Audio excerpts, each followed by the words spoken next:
we can also pause it during intermissions. All right, we're live. Welcome, everybody. For those that don't know, you guys are here attending as part of Apogee II. It's Mach 30's annual strategic planning retreat / hackathon / party. And this year we're doing a public outreach event. Public outreach event is going to be put on by the 3 Mach 30 board members. I'll give a little bit more into detail about each person's background and what they're going to be speaking about.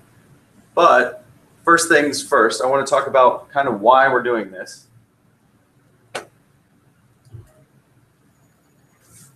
It's all about space and getting to space. So I'm fascinated by it. Outer space has always called to me. It's been inspirational. I know a lot of other folks share that that quality about space.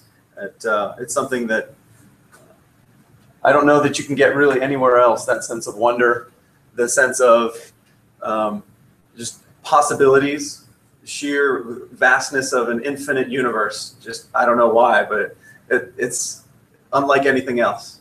So that's kind of why we do what we do. Yeah, we want to travel there. We spend lots of time and money and energy and science fiction lore talking about what it's like to be in space and travel in space, what it's like to get off the surface of the Earth, even outside of Earth's orbit and beyond to the stars.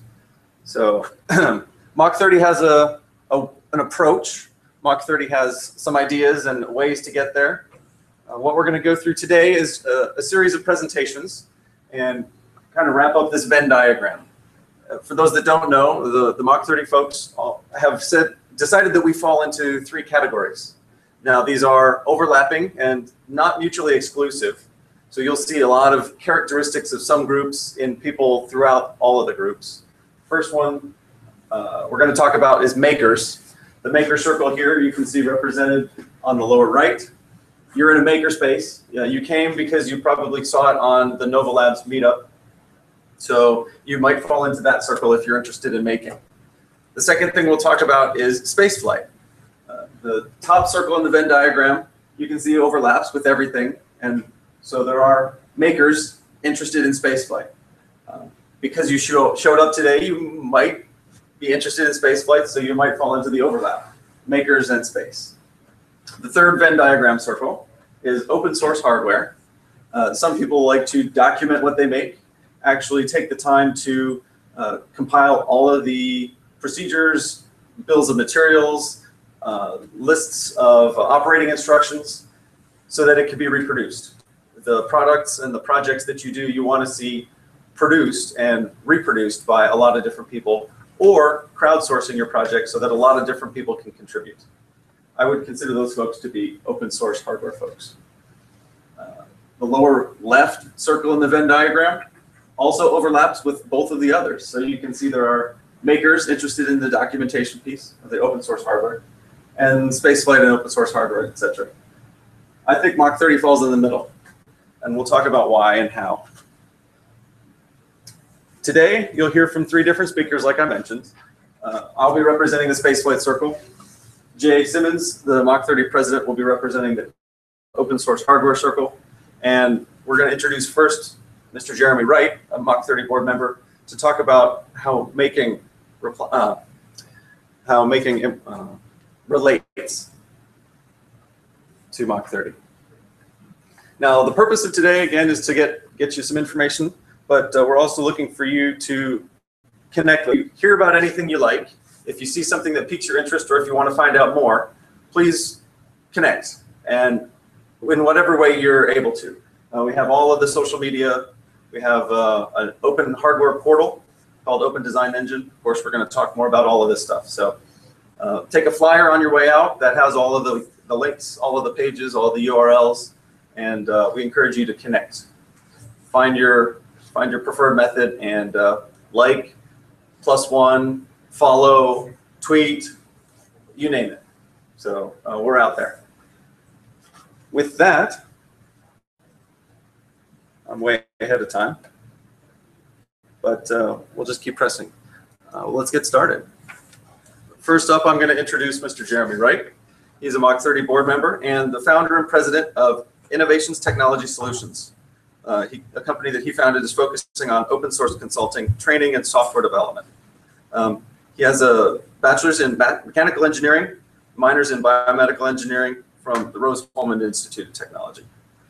He's spent the majority of his career bridging the mechanical software boundaries and in the industries of aluminum die casting, injection molding, roll, slitting, and rewinding. He's a believer in the free exchange of ideas. He's a longtime volunteer and now a board member of Mach 30. I'm going to turn it over to him. Jeremy? Great. We're going to do a little bit of a transition. Mic switch.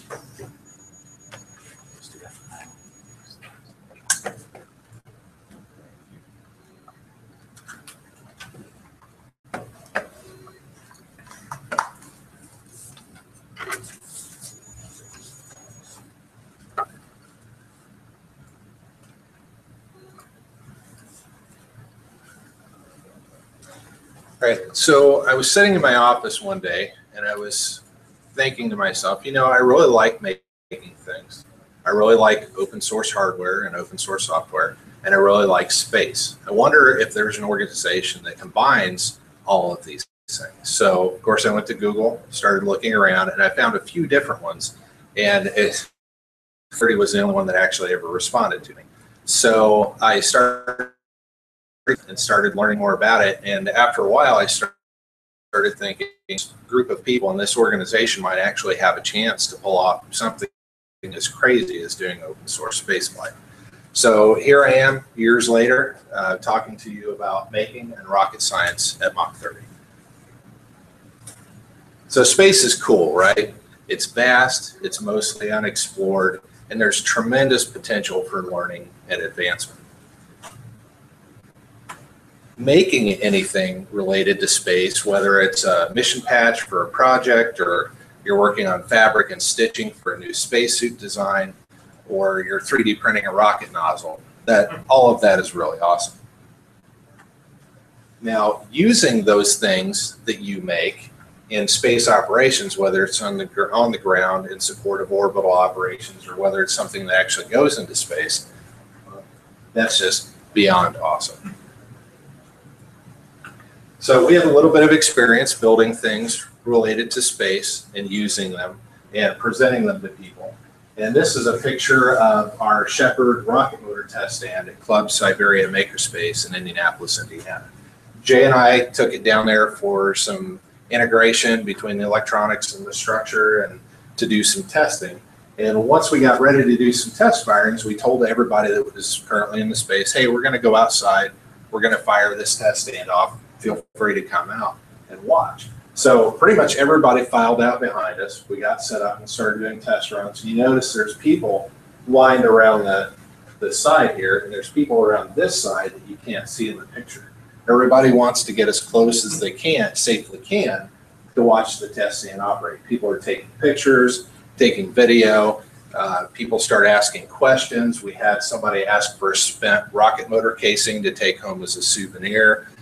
We had an elementary school student who was there with his dad, who got really excited when he got to press the ignition button to start the test. And his dad was able to use that as a really great teaching moment. One of the coolest things about this is that after a while, people, you know, they're kind of kneeling down behind me, watching me run the software, and they're standing with Jay, watching him start the tests, and they start going beyond making suggestions, and they start or go beyond asking questions, and they start making suggestions. They say, well, have you ever thought about turning the test stand on end and running it vertically? Or have you ever heard of this piece of hardware that's out right now that might actually make it easier for you to operate the test stand or make it cheaper? And that's really cool because it doesn't just have to stop there. Once people get thinking about how to improve the test stand, they can actually go home, they can get on opendesignengine.net, and they can download these plans and build it themselves. Then they can start improving on it, adding things to it, and if they want to, they can also contribute back to the project and say, here, I made this really awesome modification or improvement. you guys can have it back and use it too. So the way Mach 30 goes about projects is that we have a concept of kites. These are small, low level, low cost, low risk, kind of entry level projects that you start with that become the foundation that you build upon later on. And the Wright brothers are actually inspiration for this. It's just coincidental that my last name is Wright. I'm no relation to them. But they started out with this concept, not of building an airplane from the start and putting a pilot in it and launching it. They started out with kites. It's a very advanced kite, but it's still a kite. You can see that they're flying it from the ground. And they went through multiple iterations on these kites before they got something that they felt confident building into an airplane. And what that did for them was it allowed them to test their fundamental assumptions, their research, and their design, and their manufacturing techniques in a very low risk way. They don't have to worry about injuring a pilot or breaking propellers or anything else. So the Shepherd test stand is that same concept at Mach 30. It's very small and it's very low cost, low risk. And Shepherd is what we call a level 1 kite. And a level 1 kite is in the hundreds of dollars range. Shepherd costs around $200. And we think of it, the levels of kites, it kind of factors of 10 from there. So you might start at 200 and then go up to 2,000, 20,000, 200,000 and on. So that we've also found that these small projects yield really big results. There's a lot of learning that happens even on this scale that you can apply later on.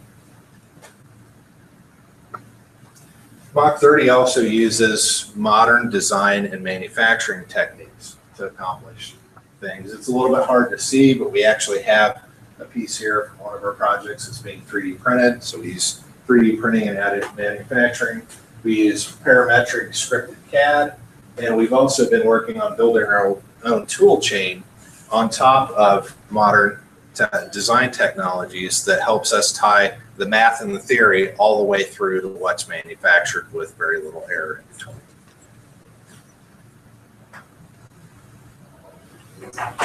So as I go through those things, you notice they're all very technical things, and you might get the idea that Mach 30 is only about engineers or people who own 3D printers or PhDs and rocket scientists, but that's really not true. I really like the motto of Mach 30, which is ad astra percivitatem, which translated means to the stars through community. It doesn't say through PhDs or through rocket scientists, it says community, and that's all encompassing of people with very diverse interests and talents and experience. A good example of that is our GroundSphere ground station project. Ground station is basically an antenna that you put on the ground, and it can listen to satellites as they go overhead and receive signals from those. And there was an organization named Southern Stars who created a CubeSat that would tweet from space as it went over your house. But they needed Kickstarter rewards for their backers. And that one of those Kickstarter rewards was a ground station so they could listen to their own tweets and the tweets of other people. So we'd done a project similar to this. And so they tapped us to try and help them. So one of the main parts of, or one of the most important parts of receiving on a ground station is something called a ground plane, which is what you see generally down here. And when we started out, the ground plane just did not work very well at all. It was floppy, it didn't hold its shape. If you folded it to ship it or whatever, you were never going to get it back in the right shaping, and it just didn't perform well at all.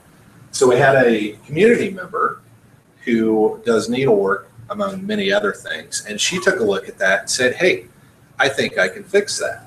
And so she went to Joann Fabrics and got these plastic mesh backing discs. And I think they already had some stainless steel fabric that they'd been experimenting with. And she got some conductive thread. And she started to work on this and experiment with it until she got what she needed out of it, which is what you see down here in this picture. It stayed flat, didn't warp, it performed really well. You could fold it up to ship it, and it would come right back into shape. It was really great. And on top of that, the conductive thread was easy to tie into the electronics. So, and that's one example of many. Another example is someone who maybe has graphic design or can do needlework and stitching and things like that. For a long time, we've really wanted to have patches, mission patches for all our projects. So it's kind of like you know, at NASA when they go to the International Space Station or before the shuttle was retired, they had patches they could put on their sleeves to show what their mission was. But we'd never had the right person or combination of people with the drive to make that happen. And I wrote a blog post back in, I think it was 2012, that addressed this issue of you don't need to be an engineer to be involved in Mach 30, and it's still very relevant today. The whole, I guess the takeaway from all of this is that for Mach 30 to accomplish its mission, it takes a lot of people with very diverse interests and talents and experiences to make this, working towards a common goal to make this happen. And the goal of Mach 30 is to hasten the advancement of humanity into a spacefaring civilization. So I've already talked about the Shepard test stand and the ground station a little bit, but a couple other things to highlight is that Shepard was a great project because it's cheap and it's quick. As I mentioned, it was $200 to build that and included the electronics and the structure. And the structure, which is wood and is painted with a heat-resistant paint, came together over a weekend at Dayton Diode in Dayton, Ohio. The ground station, which you can see both of these in the back there. You can see the ground plane here, the community member J. Sudar made. That was a combination of people working together. It was, you know, somebody doing fabric and needlework, somebody doing electronics and ham radio work, and PhDs in rocket science all coming together and working together to make it happen. The last picture down here, again, you can't see it overly well, but this is a picture of one of the 3D printed parts in our latest project, which is the Yavin cold gas thruster. That's so there's the chamber of it right there. So, and what the Yavin project allows us to do, or a few of the things it allows us to do, is allows us to learn more and flex our muscles in things like parametric CAD modeling. Allows us to build up our tool chain that I talked about to link math with manufacturing. And it allows us to do a lot more with 3D printing. It's been amazing how much we've just learned about 3D printing and trying to do something that's basically a pressure vessel that could explode if you're not very careful with it. So, and the other thing to note about all these are all level 1 kite, or what we would consider to be level 1 kite projects. So, and another thing is that if you look at the ground sphere and you look at Shepard, you'll notice there's a lot of parts that you can get really easily from hardware stores, fabric stores, lumber yards, things like that. These are very accessible projects that pretty much anybody can download the plans from and start working with. And we're always available online, of course, to help too. So if anything that you've heard here tonight that I've said has piqued your interest, please connect with us on social media. You can also connect with us through our website, and we'll have time in between these presentations where you can come and chat with us. We love to talk about space. We love to talk about what we're doing, and we'd love to talk to you about it. So I'd like to thank you for coming, and ad astra precipitatum.